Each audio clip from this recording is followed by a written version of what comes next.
aquí está, miren. Y en la actividad, ahí les hago un comentario de consultar, si no mal recuerdo, es las bases, farmacología y básica y clínica de Katsum. Ahí está, miren. Sí, así va a ser, Yulisa. Sí, de hecho, está muy sencillo los ejercicios. Yo espero que no tengan mayor complicación y que todos lo puedan resolver. Y por eso, y de hecho, esa fue la intención. O sea, no complicarlos tanto, pero sí que tuvieran una idea de lo que habíamos comentado precisamente. Ah, es que el volumen de distribución salió muy alto. Ah, o salió muy chiquito. Ah, bueno, es que el maestro dijo que cuando salga arriba del volumen plasmático o sanguíneo en nuestro cuerpo, pues quiere decir que entró en compartimento. ¿Sí me entienden? Para eso es el ejercicio. Igual el tiempo de vida media es para que se den una idea, o sea, tengamos esa percepción. Después de resolverlos, ah, caray, es que sí es cierto, o sea, la tercera vida media, ya el fármaco está abajo de la mitad y por eso viene ya casi acercándonos a las 8 horas la siguiente dosis, de todo lo que revisamos en la clase. Ese es el objetivo de estos pequeños ejercicios, ¿sale?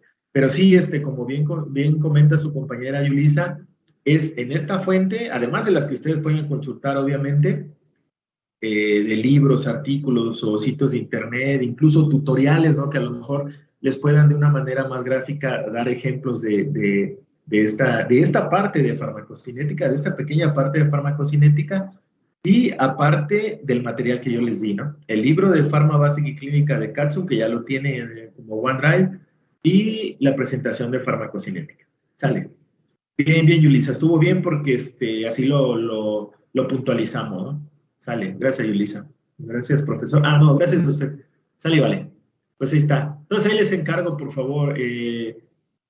Espero que no tengan ningún problema en que redondeemos nuestro curso en la primera semana ya de ordinarios o incluso la segunda semana de ordinarios. Sería, si se puede, dejarlo como está lunes y viernes, o si pueden, no, el mismo lunes tal cual como está, y en lugar de vernos hasta el viernes, vernos el martes o el miércoles, porque pues ya varios cursos ya van a estar cerrados, varios laboratorios sobre todo, pues ya van a verse detenido, ¿no? Sale, pero ahí les encargo, por favor, esa sería la lata, ¿no? Esa sería la molestia. Sale. Igual comentarles, espero que la mayoría o todos hayan logrado entrar a esta actividad que tuvimos como cuerpo académico, ay, ¿cómo le llamaron? ¿Cómo le llamamos? La jornada, las quintas jornadas de investigación biomédica, el del tema de COVID-19. Espero que hayan entrado todos, estuvo muy, muy interesante. Ya ustedes, los que lograron entrar, ya vieron cómo ha sido el devenir, ¿no? de las pandemias, lo que comentó el profesor Varela al principio, el cierre, lo que comentó el doctor Dumontel, de lo que está pasando en Europa. Me recuerdo mucho del ejemplo de Francia, que hay muchísimo hospitalizado con el proceso severo de la enfermedad de COVID-19, pero que no están vacunados. Y él mencionó, o sea, él lo dijo claramente como en dos momentos, incluso en preguntas cuando le hicieron ya al final, que es necesaria la vacunación. Es necesaria la vacunación. Entonces, pues para que no lo echemos en saco roto, ven que incluso cuando me tocó ahí participar, y dos de los ponentes lo dijeron, que es importante estar informado. Es muy, muy importante estar informados porque así, obviamente con fuentes confiables, porque así podemos tomar decisiones adecuadas, decisiones correctas para beneficio de nosotros mismos y de los nuestros, ¿sale? Entonces no echarlo en saco roto, incluyéndome, ¿no? Sale, si quisieran volverlo a ver o ver alguna parte de la presentación de alguno de los ponentes, está completo en el Facebook del Cuerpo Académico de Inmunología y Biología Molecular. Ahí está toda la ponencia completita.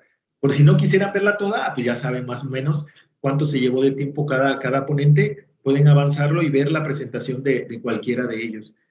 Sale, estuvo muy, muy interesante y muy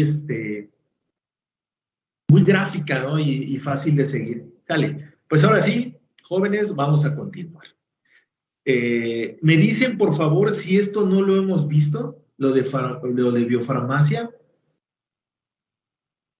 o cerramos cuando la explicación de cómo iban a ser los ejercicios de farmacocinética. A ver si alguien me pueda decir.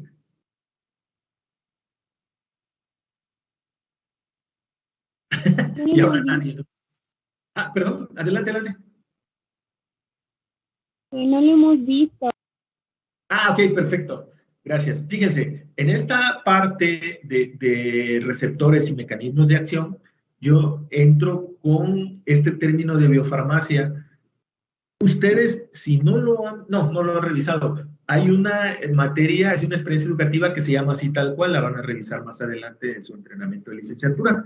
Pero yo le incluyo aquí, ¿por qué? Porque tiene relación con esta parte de nuestra temática en farmacología. Esta biofarmacia no es otra cosa que la rama de las ciencias farmacéuticas que estudia la relación entre las propiedades fisicoquímicas de la forma farmacéutica, de dosificación, de tal o cual medicamento y la respuesta terapéutica observada tras la administración de este. Es decir, esta disciplina, esta rama de las ciencias farmacéuticas correlaciona su acidez, su basicidad, la forma del cristal, la carga de la molécula, carga neta, los grupos funcionales expuestos, si es dextro, si es levo, si los tiene hacia adelante, si los tienen hacia atrás, para tratar de lucubrar, o sea, proponer la probable respuesta terapéutica tras su administración. Es decir, dependiendo de la respuesta terapéutica que se pueda observar, lo trata de asociar con sus propiedades físico-químicas. ¿Vale? Pero ¿qué involucra esta biofarmacia? Involucra factores que influencian la protección de la actividad del fármaco dentro del producto farmacéutico, la liberación del fármaco del producto farmacéutico debido a esas propiedades físico-químicas. Todo esto está influenciado. Además, también está influenciada la velocidad de disolución del fármaco hacia el sitio de absorción. Todo eso tiene que calcularse, todo eso tiene que saberse. Y la absorción sistémica del fármaco. Es decir, qué tanto del fármaco está pasando a sangre o se está incluyendo dentro de la sangre. Vale. Y ahora esta cosa ya no quiere cambiar. Ahí está ya. ¿Cuál es su importancia? O sea, ¿por qué es importante estudiar biofarmacia? Porque se basa en determinar la dosis más adecuada y el intervalo de administración en formas farmacéuticas de biodisponibilidad óptima. ¿Sale? Todos estos parámetros, la protección de la actividad del fármaco, la liberación del fármaco, la velocidad de disolución del fármaco y la absorción sistémica del fármaco, si nosotros lo sabemos, pues podemos determinar la dosis más adecuada, es decir, la suficiente, la cuanto baste para, ¿sale? Y el intervalo de administración, es decir, la posología en formas farmacéuticas de biodisponibilidad óptima. Tenemos también los valores de biodisponibilidad. O sea, sabemos ya también la biodisponibilidad. ¿Sale? Entonces, se puede determinar el miligramaje de dosis y cada cuánto se tiene que administrar, cada 6, cada 8, cada 12, ¿no? Incluso cada 12 horas puede ser también. ¿Sale? Y también, ¿cuál es la importancia de la biofarmacia? Ah, pues permite predecir y calcular la concentración de los fármacos en diferentes órganos con el fin de instaurar un régimen terapéutico óptimo. ¿Sale? Saber lo del miligramaje y saber cada cuántas horas. Es muy importante saber cada cuántas horas administrarlo para que no se encime la presencia del fármaco en dosis consecutivas dependiendo de la posología, ¿no? Cada cuántas horas se va a administrar la siguiente dosis y así consecutivamente. ¿Sale? Pero ahora bien, si ustedes recuerdan el mecanismo de acción de los fármacos, lo vimos casi al principio del curso, ¿cómo puede ser? Los efectos de casi todos los fármacos son consecuencia de su interacción con componentes macromoleculares, que ahora ustedes ya lo saben, cuando escuchen componentes macromoleculares es una proteína, pero como estamos hablando de farmacología, pues son los receptores. ¿Sale? Dichas interacciones, es decir, del ligando o del fármaco con estas macromoléculas, modifican la función del componente pertinente, es decir, corriente abajo o hacia adelante de donde se encuentre tal o cual receptor. Y con ellos inician los cambios bioquímicos y fisiológicos que caracterizan la reacción del fármaco. Es decir, se une el ligando o el fármaco con su receptor en el sitio de unión de este, ¿no? Y se inician una serie de eventos, ya sea la activación de una segunda proteína o la apertura de un canal, o la activación de una enzima o la apertura, de un canal. Esas tres formas básicas pueden ser, y la vamos a ver un poquito más adelante, esas tres formas básicas dependiendo del tipo de receptor. Y los cambios fisiológicos, ¿qué puede ser? Por ejemplo, la apertura de canales de calcio, más adelantito hay un ejemplo también, pues cambia temporalmente la presencia del calcio en el interior de la célula, ¿sale? Porque recordemos que el calcio entra a favor de un gradiente de concentración. Entiéndase, el calcio de manera basal está, es decir, en su mínimo funcionamiento básico de las células y su entorno, el calcio está mayormente acumulado afuera que adentro de la célula. Entonces entra a favor de un gradiente de concentración y pues caracteriza la reacción del fármaco. Tal o cual fármaco ya se sabe qué hace cuando se une a su receptor para el cual está diseñado. ¿Sale? Y bien, ustedes ya lo hemos mencionado, creo que como en 3 momentos, lo que es un receptor. ¿Sale? ¿Cómo se define? Como el componente de una célula que interacciona con un fármaco, o con un ligando, o con con un ligando, e inicia la cadena de fenómenos bioquímicos que originan los efectos observados del fármaco. ¿Sale? ¿Cómo pudiera ser esto? Podemos tener el fluido extracelular, podríamos tener la membrana celular, y aquí, y el fluido intracelular o el espacio intracelular. Podríamos tener el ligando que se va a unir al receptor de membrana, este sería el ligando, el triángulo rojito, y este sería el receptor. Miren cómo está intercalado entre la bicapa de fosfolípidos. ¿Y qué podría ocurrir si se corresponden y tienen mucha avidez por la unión los grupos funcionales que estén expuestos aquí con estos que tiene expuestos aquí el receptor? Pues puede pasar que se forme un complejo ligando-receptor o un complejo fármaco-receptor. ¿Qué va a hacer? Va a estimular, bueno, aquí sería trigger, disparar, pues, por decirlo así, o iniciar la respuesta intracelular. Miren, aquí no hay nada, pero cuando se forma el complejo ligando-receptor, miren, ya aparece esta flechita que guía a una respuesta intracelular. Obviamente en esta flecha, como veremos más adelante, y creo que ya les había mostrado una imagen de la noradrenalina interaccionando con el receptor alfa-1, todos los fenómenos que puede haber. Y todavía hay otra parte más donde está el calcio que guía contracción, ahorita lo retomamos. Hay todavía otra historia ahí que contar. Entonces esta flecha que nos guiaría después de esta formación del complejo fármaco-receptor, hay más camino que recorrer, más historia para llegar finalmente a la respuesta intracelular, que es la respuesta medible, que es la respuesta que está llevando a cabo el receptor, el ligando al unirse a su receptor. ¿Vale? Pero vamos empezando, vamos poco a poquito adentrándonos a esta temática de los mecanismos de acción de los receptores. ¿Vale? Pero ¿qué ocurre? Existen 3 implicaciones que constituyen el fundamento para comprender la actividad y las aplicaciones clínicas de los fármacos. ¿Sale? Estos 3 fundamentos, ¿cuáles son? El número 1, los receptores determinan en gran parte las relaciones cuantitativas entre la dosis o concentración de tal o cual fármaco y sus efectos farmacológicos. ¿A qué se refiere esto? A la afinidad. No es otra cosa que la afinidad.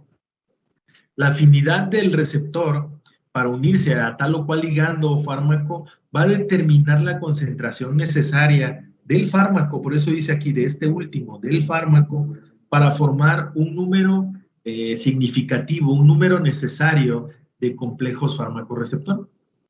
Porque en esta ecuación pues, se observa pues, muy simple, ¿no? El fármaco más el receptor reacciona dando tantos complejos fármaco-receptor como sean capaces de formar ellos dos, los dos protagonistas. ¿Para qué? Para guiar a un efecto. ¿Sale? Entonces, les comento, hay ligandos que son tienen mucha afinidad por tal o cual receptor, o por su receptor, pues no, en especial, por su receptor. Entonces, como tiene una altísima afinidad, no se necesita que se ocupen el 100% de los receptores. A lo mejor con un 25 o 35% de receptores ocupados es suficiente para observar la respuesta máxima. ¿Por qué? Porque la afinidad es muy alta. Entonces, este primer fundamento a eso se refiere, a la afinidad. ¿Sale? Entonces, para que lo vayan relacionando así. Primer fundamento, afinidad, para que lo logren asociar a esto. ¿Sale? El segundo, ¿cuál es? La selectividad. ¿Sale? El primero fue afinidad. Este segundo es la selectividad. De la acción de los fármacos depende de los receptores. Es decir, tamaño, forma y carga eléctrica moleculares determinarán si se fijará o no, o sea, si se van a unir o no, por esa selectividad. ¿Y con cuánta fuerza lo hará? A tal o cual receptor o a un receptor en particular, entre la gran cantidad de sitios de enlace químicamente diferentes que se encuentren disponibles en una célula, en el animal o el paciente. Si ustedes recuerdan, yo les mencioné que el fármaco tiene cierta afinidad, cierta selectividad durante cierto momento por las proteínas plasmáticas, pero obviamente jamás superará la afinidad y la selectividad que tenga el ligando por su receptor. Siempre esta va a ser más alta. ¿Sale? Entonces ya van dos, afinidad y selectividad. Y la tercera sería las que sirven los receptores como intermediarios. O esta última le pueden poner ahí, los receptores son intermediarios. Entonces ya fue afinidad, ya hubo selectividad. Y esta segunda es, los receptores son intermediarios. Esta sería la tercera. ¿Okay? Muchos fármacos y señales químicas endógenas, por ejemplo las hormonas, regulan la actividad de estas macromoléculas, estos receptores, de estas macromoléculas receptoras, actuando como agonistas. Es decir, hacen algo, ¿sale? Cambian la acción de las macromoléculas de manera directa al unirse a ellas. ¿Sale? Entonces son agonistas, hacen algo. Y los antagonistas farmacológicos, estos antagonistas puros, se fijan a los receptores sin alterar su funcionamiento. ¿Sale? Entonces, vamos adentrándonos a esta parte. El agonista tiene afinidad y selectividad y usa el receptor como intermediario, sí, el agonista. Ojo, el antagonista tiene afinidad y selectividad, sí. ¿Usa el receptor como intermediario? No. ¿Por qué? Porque fijándose, miren, a los receptores no alteran su funcionamiento. No alteran su funcionamiento. ¿Sale? No tienen, y ahorita lo vuelvo a mencionar, actividad intrínseca. ¿Cómo se mide la actividad intrínseca? Le va a resultar así, caray, pero no es tan franco, ¿no? La actividad intrínseca del antagonista es 0. Y la actividad intrínseca del agonista es de 1. Debería ser más, ¿no? 0 a 100, ¿no? Pero así se determina farmacológicamente, 0 y 1. Entonces, por eso es que se menciona que el agonista hace algo, despierta una respuesta al unirse al receptor. No así el antagonista. ¿Sale? Se los menciono así, ¿por qué? Porque más adelante vamos a ver tipos de agonistas y tipos de antagonistas. ¿Ok? Entonces esas fueron las tres implicaciones que constituyen el fundamento para entender la actividad y las aplicaciones clínicas de los fármacos. Acuérdense, la primera fue, aquí lo voy a poner, aquí el punterito, en la afinidad. La primera fue la afinidad. La segunda fue la selectividad. ¿Vale? Y la tercera fue, los receptores son intermediarios. Si quieren ponerlo aquí, los receptores son intermediarios ahí en sus notas. Los receptores sirven como intermediarios. Entonces ellos son intermediarios. Es por medio de ellos que el fármaco puede llevar a cabo su efecto. ¿Vale? Es por medio de él. Él es la puerta, él es la vía. El receptor. ¿Sale? Aquí lo que le estaba mencionando, lo de agonista y antagonista. Vamos por partes. Primero el agonista. ¿Vale? El que hace algo. Un agonista tiene afinidad, es decir, avidez por la unión, afinidad por su receptor. Y lo altera de tal manera para generar un estímulo que provoca un cambio en la función celular. Ese cambio en la función celular, es decir, que hizo algo, es en la actividad intrínseca que yo les hablaba hace un momento. ¿Sale? Entonces, algunos agonistas obtienen un efecto máximo, es decir, son muy afines, ¿sale? Son muy afines, tienen mucha afinidad, una altísima afinidad, que incluso obtienen un efecto máximo, como les estaba mencionando, aun cuando ellos ocupan solo una parte de los receptores o una pequeña fracción de los receptores. Es decir, es un agonista total. Y tiene una actividad intrínseca de 1. Así se determina. Cuando tiene 1, es un agonista total. Tiene una actividad intrínseca muy alta. ¿Por qué? Porque tiene una afinidad muy alta para que asocien este 1 la actividad intrínseca. ¿Sale? Ahora bien, otros ligandos poseen igual afinidad por el receptor, pero más baja capacidad activadora. Es decir, más baja actividad intrínseca. Pues podríamos decir menor de 1, ¿no? Pues tiene que ser menor de 1. Si estamos diciendo que el 1 es el total, que se aplica para agonista total es el máximo, pues menor de 1 tendría que ser un ligando con una más baja capacidad activadora, perdón.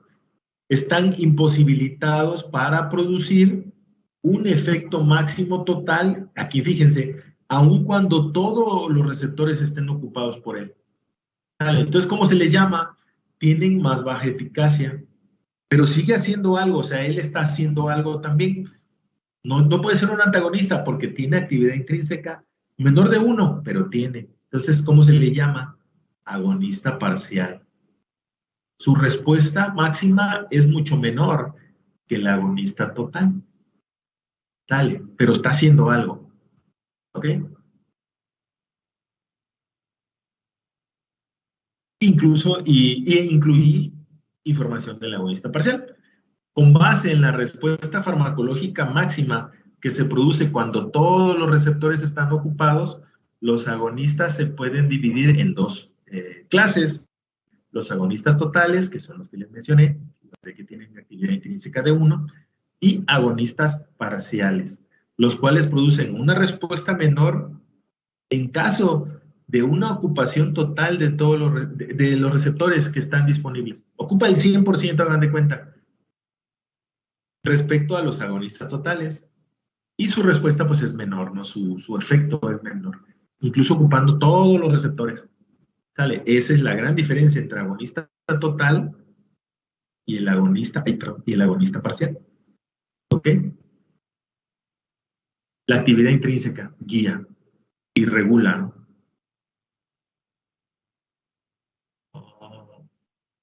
Manda, ¿no? Por decirlo así, la actividad intrínseca es la que manda. ¿Ok?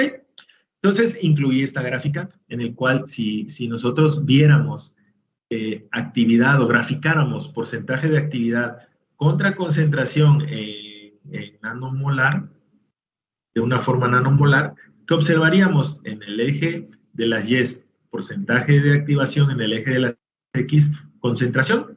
Si graficáramos, si administráramos el fármaco y pudiéramos graficar cada puntito, ponerlo aquí en la gráfica, point, point, point, point, obviamente empezamos desde cero, y los uniéramos, ¿qué veríamos?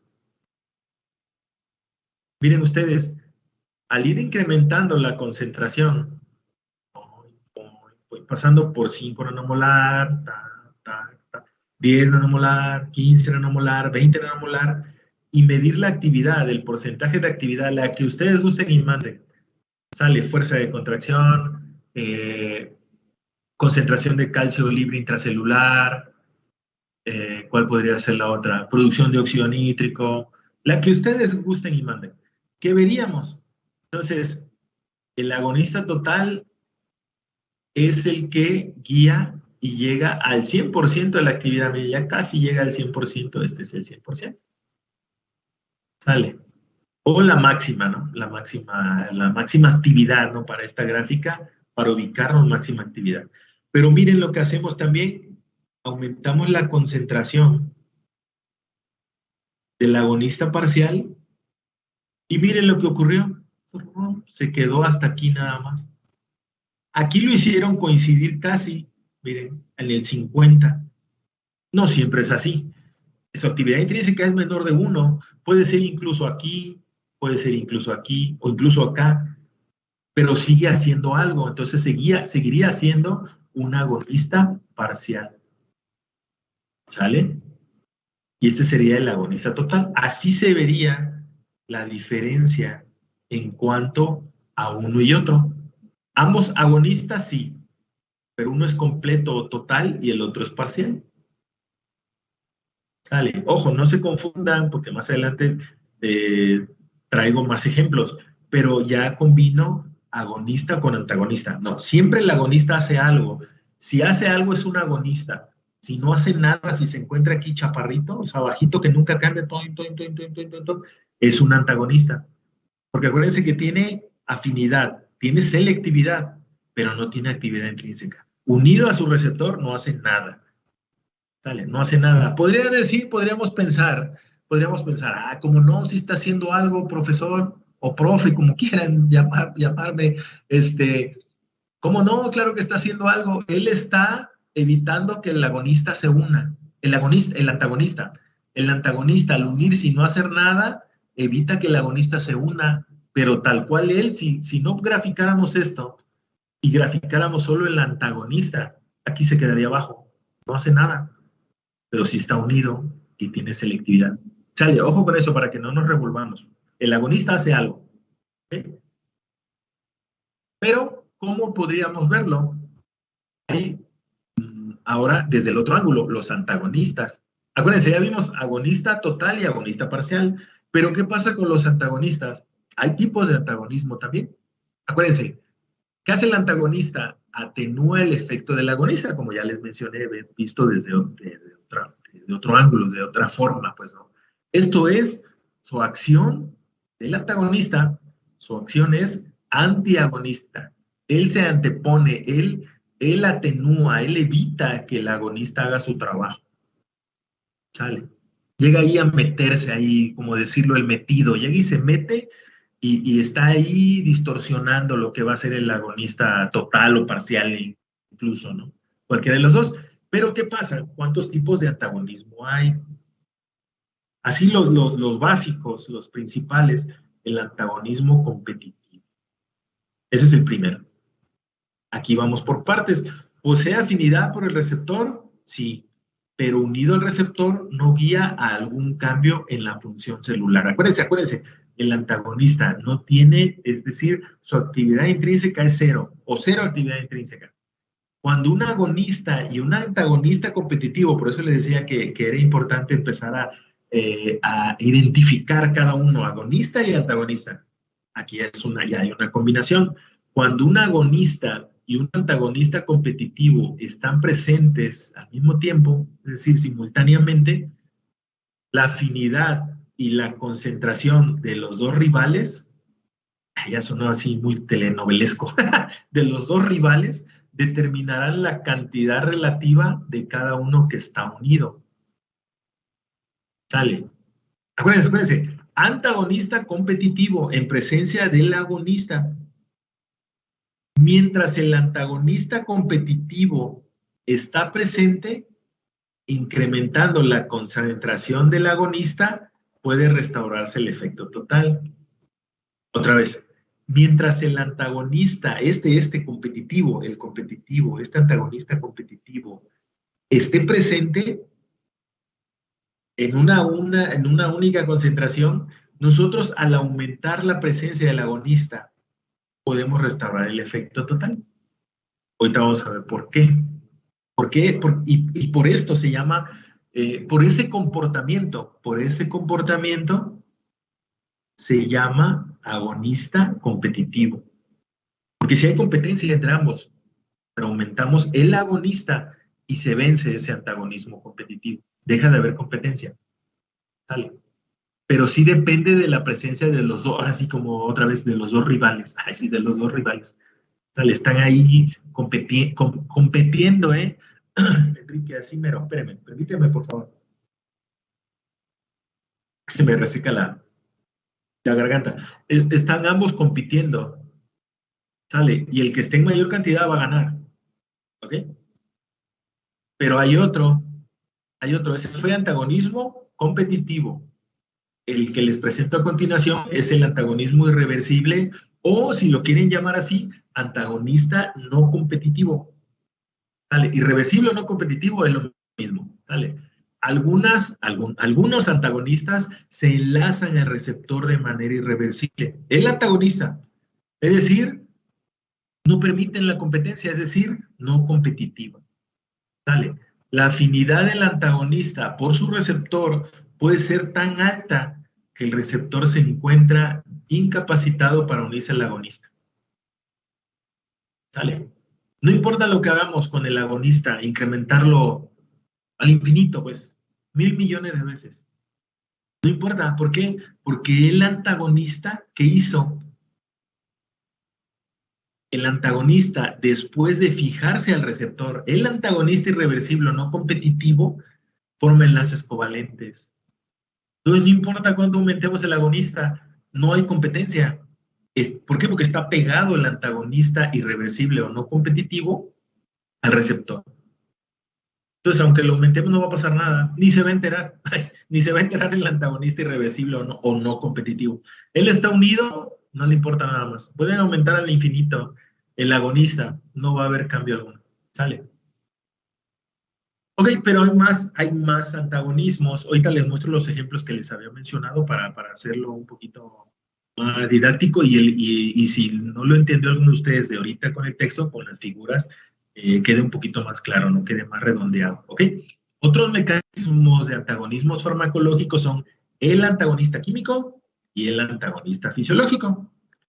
Vamos con el primero, el antagonista químico. Estos antagonistas químicos no necesitan un receptor. No usan un receptor, de hecho. De esta manera, un fármaco puede antagonizar las acciones de un segundo uniéndose a este y desactivándolo. Por ejemplo, la presencia de este medicamento, protamina, que tiene carga positiva neta, puede ser, ¿cómo decirlo? Pues sí, antagonizado, puede ser desactivado, por decirlo así, con presencia de heparina o administrando heparina y se une a él, a la protamina, bueno, la protamina se une a la heparina e impide que haga su trabajo la heparina. ¿Sale? Ese es un antagonista químico directo, no usa receptor. ¿Y cómo fue? Por las cargas. Positivo y negativo se atraen, o negativo y positivo se atraen, si lo quieren ver así. Ese es antagonista químico.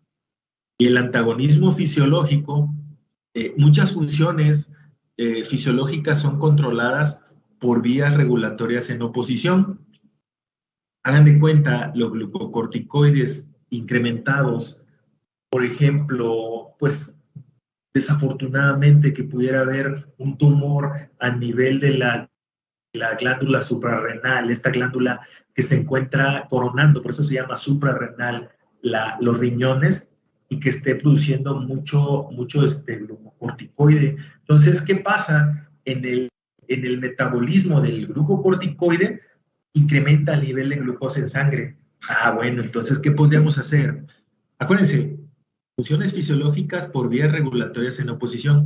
Pues administro insulina para mitigar, ¿no? Para para disponer que esa glucosa disminuya en sangre por meterla, ¿no? A donde sea necesaria y que sirva la insulina como chaperona, ¿no? Para llevarla incluso a músculo, podría ser, y que se meta, o sea, que se incluya. Ya la marca, la insulina la marca. Y el transportador, los transportadores que hay en todos los grupos celulares, pueden ya reconocer esa glucosa que está elevada anómalamente por la presencia elevada de glucocorticoides, pero al metabolizarse se libera la glucosa de este glucocorticoide. ¿Sale? Entonces la insulina pues hace esa labor, ¿no? Evitar que la glucosa esté elevada por esta situación, ¿no? Entonces es un antagonismo fisiológico. La insulina sobre ¿ok? Hay más, les presento uno más. Este se llama antagonismo alostérico. Aquí ya hay un poquito más de participantes. Este antagonismo o el antagonista alostérico está fuera del propio sitio de unión. Acuérdense que yo les he mencionado el receptor y recibe al ligando y el ligando llega y se une a ese sitio de unión en el receptor. Sí, pero no todo es el sitio de unión. Hay más cosas que es lo que implica este antagonismo alostérico. Este está unido fuera del propio sitio de unión del agonista en el receptor e induce una disminución de la afinidad del agonista. ¿Por qué? Porque ahí tiene algo. Este antagonista alostérico, ¿qué hace? Lo que ocupa es estar metido ahí hagan de cuenta, en la vecindad del sitio de unión en el receptor y evita que el ligando, el fármaco, tenga un acople perfecto con el sitio de unión y los sitios que se encuentran en la vecindad, con grupos funcionales que se corresponden. ¿Por qué? Porque ella está ahí. Entonces evita que se una completamente o con una mayor afinidad. Entonces, también es posible que una deformación alostérica también puede pasar del receptor, incremente la afinidad por un agonista, ¿sale? Resultando en un efecto sinérgico, es decir, incrementando la afinidad y por ende el efecto, ¿sale? A mayor afinidad, mayor efecto, llamando en este caso sinergismo alostérico. Este sería antagonista alostérico porque falta esa parte incluso fuera del sitio de unión del receptor y aquí ya está esa parte que pudiera no traerle el fármaco. Entonces mejora la afinidad y por ende el efecto. ¿Vale? Entonces hay varias formas, hay varias cosas que se pueden observar dependiendo de lo que quiera uno estudiar. Y de hecho, obviamente, todo que yo les acabo de mencionar, todo esto que yo les acabo de mencionar, voy a regresar rapidito, ahorita ya, esta es la figura que les decía, todo esto que yo les decía, el agonista total, perdón, el agonista total, el agonista parcial, el antagonista competitivo, el irreversible o no competitivo, el antagonista químico, el antagonista fisiológico, que son herramientas farmacológicas, incluso el antagonismo alostérico, son herramientas farmacológicas que se usan en los laboratorios de farmacología para estudiar precisamente eso, la unión del fármaco receptor y estudiar qué tanto se une, cómo se une, con qué afinidad, con qué fuerza, cuánto tiempo se queda unido ahí el fármaco al receptor y qué tan buena es la transmisión, por decirlo, ¿no? La respuesta, el efecto. Para eso son todas estas herramientas farmacológicas, antagonistas y agonistas. ¿Sale? Pero, ¿cómo pudiera verse? Esta figura se titula agonista alostérico, pero no solamente lo incluye a él. Miren, hagan de cuenta, vamos por partes. Tendríamos 4 fármacos, aquí lo menciona fármacos, A, B, C y D. Y D, por eso, y D. El primero sería el agonista. ¿Qué hace el agonista unido a su receptor? Pues acuérdense, cuando vean este simbolito de más, es que está haciendo algo. Pues este agonista solito está haciendo algo al unirse al sitio de unión en el receptor. Este cosotota, este es el receptor. Tiene su sitio de unión. Bueno, ahora les presento la gráfica de respuesta contra dosis logarítmica. Si seguimos a donde está A, miren,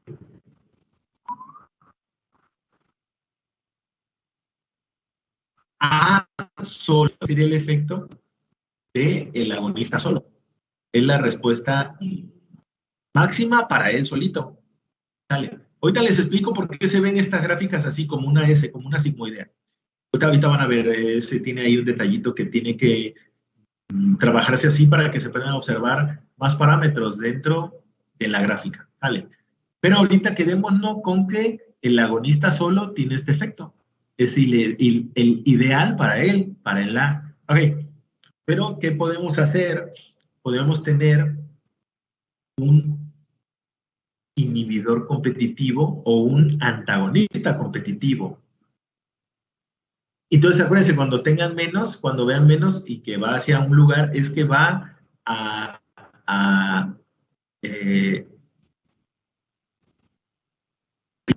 no va a haber efecto, aunque ustedes ya saben que pues sí va a haber unión, ¿ok? Pero ¿qué pasa cuando nosotros graficamos A más B?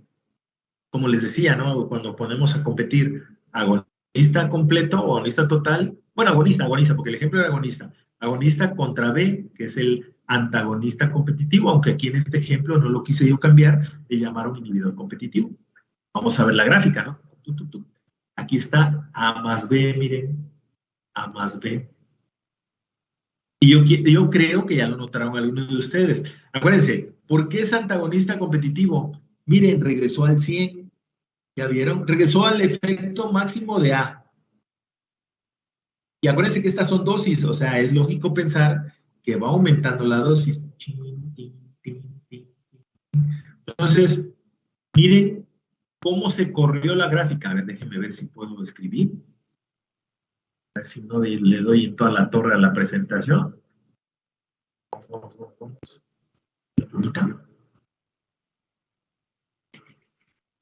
Gracias, no escribió nada. Ándale, así mero, Enrique. No hizo nada, absolutamente. Aquí ahora sí, creo que sí lo hace. No, pues sí, pues lo siento mucho, discúlpenme, pero no quiere. A ver si lo rayo aquí en el otro, en el pequeñito. A ver si lo pueden ver. No, pues está genial porque se ve en el otro. No, sí, ya lo puso. Ok, perfecto. Miren, fíjense, acuérdense que yo les estoy diciendo, yo les estoy mencionando que el antagonista competitivo, cuando nosotros aumentemos la concentración de A, se vence el antagonismo. Se vence el antagonismo. Hagan de cuenta, al correr, se corrió la gráfica a la derecha, sí, pero ¿qué fue lo que ocurrió? Aumentó la concentración. ¿Sale? Entonces, al haber pasado esta flechita, a ver si lo ven, aquí esta flechita, aumentó la concentración de A. ¿Y qué pasó?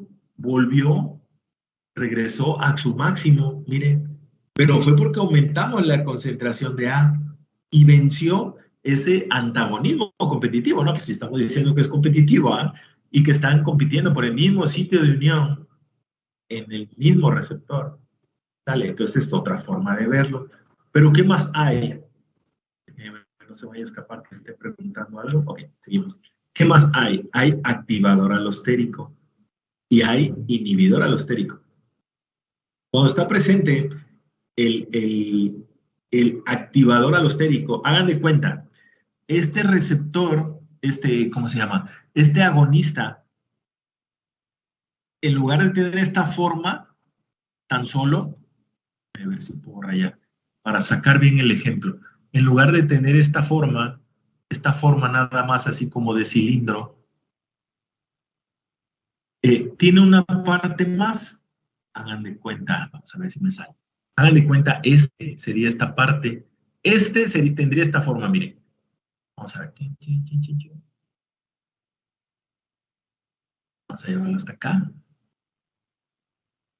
Pero es que no lo raya. Ahí está, aquí. Tiene esta forma hasta acá. Y aquí, pues, la chibolita, ¿no? Que tenía aquí. Esta. Es esta. Este fármaco tendría esta forma, pero no tiene este pedazo, miren. No tiene este pedazo para cubrir a aquí. Pero si metemos o ya está ahí el activador alostérico en este sitio, es lógico pensar que cuando él llegue y que está haciendo algo, o sea, es un agonista y que era esta respuesta nada más, pero cuando esté A más C, por tener ya el receptor ocupado, con este activador alostérico aquí, le ayuda a este agonista a tener un sinergismo alostérico. Y miren cómo se observa la respuesta. Que incluso miren la pendiente, cómo se comporta más vertical que esta, que cuando está solo A. Sale. Ese es el sinergismo alostérico. Pero ahora vamos a verlo desde otra forma. Caray. A ver, permítanme. No, pero pude borrar todo, ¿no? Ahí está ya. Ahora hagan de cuenta que el agonista, ándale, dejé el borrador puesto. Permítanme. Ahí está. Ahora sí, hagan de cuenta, ahora al revés. Para el ejemplo del inhibidor alostérico, si en nuestro fármaco, en lugar de tener esta forma, tiene la forma hasta acá. Miren, él es de este tamaño de el fármaco, y aquí lo volvemos así, ya quedó como un Pac-Man, pero bueno, más o menos, parece una mitocondria, pero es de este tamañote, este agonista, pero si él llega a este inhibidor y se une a este sitio, que la canción ahora ya lo puso bien feo la línea, a ver, permítame, a ver si me hace caso. A ver si lo pueden ver. Llega aquí y se une en este sitio él, así como un cuadradote. Así. Y él necesita esta parte y no lo deja entrar bien, y solo se une aquí, él, solo se une aquí, y con sus correspondientes grupos hasta aquí, pero aquí no puede tener acceso. Miren, ¿qué pasa? ¿Qué está pasando? Vamos a borrar todo. Lo podríamos ver así, acuérdense, a ver si lo vemos, A más D. Miren, A más D. Miren lo que está pasando. Se quedó abajo. ¿Por qué? Porque al estar D ahí presente, ahí metido, ahí como les decía hace ratito, ahí de metido, impide que el resto de la molécula de agonista, el resto de la molécula de fármaco, tenga acceso a esta parte. Entonces no le permite, o sea, estos grupos funcionales que yo les decía de un agonista grandotote hasta por acá, no deja que enlacen aquí. Entonces, por ende, no deja que haya un acople perfecto y los grupos funcionales expuestos de la molécula que encajarían pues en este sitio, no lo hacen por estar él metido ahí, no es antagonista alostérico. Entonces la respuesta que pasa, miren hasta dónde se fue, hasta el suelo casi. ¿Sale? Entonces esta A más D es diferente de A sola, y A más D es diferente de A más C, y A más D es diferente de A más B. ¿Sale? Entonces así es como deberíamos imaginarlo que está pasando con este tipo de agonistas, de antagonistas, y les puse este ejemplo para que quedara más claro. Acuérdense, cuando es antagonismo competitivo incrementando la concentración del agonista, se vence ese antagonismo. Aquí se ve, miren, se corre hacia la derecha, sí, porque hay un aumento en la concentración. Para este caso de A, miren cuánto le tomó de A, de aquí a acá, para que se restaurara el efecto. Cuando es antagonista no competitivo, no importa lo que aumentemos A más B, se va a quedar chaparrito, se va a quedar, hagan de cuenta, por aquí. Y no importa cuánto la corran, así, hasta acá incluso, se va a quedar por aquí, siempre, siempre. ¿Por qué? Porque el antagonista no competitivo o irreversible formó enlaces covalentes en el sitio de unión del receptor y no importa lo que haga agonista competitivo, incluso agonista total incluso. ¿Sale? Esa es la diferencia entre antagonista competitivo y no competitivo. Vale, vamos a dar 9 minutos. Ahorita ya son 9 minutos. Bueno, no, vamos a dar los 10 minutos. 12 con 11, retomo. Receso de 10 minutos, ¿sale? Cierro mi micro, pero aquí estoy al pendiente. Gracias y ahorita los vemos.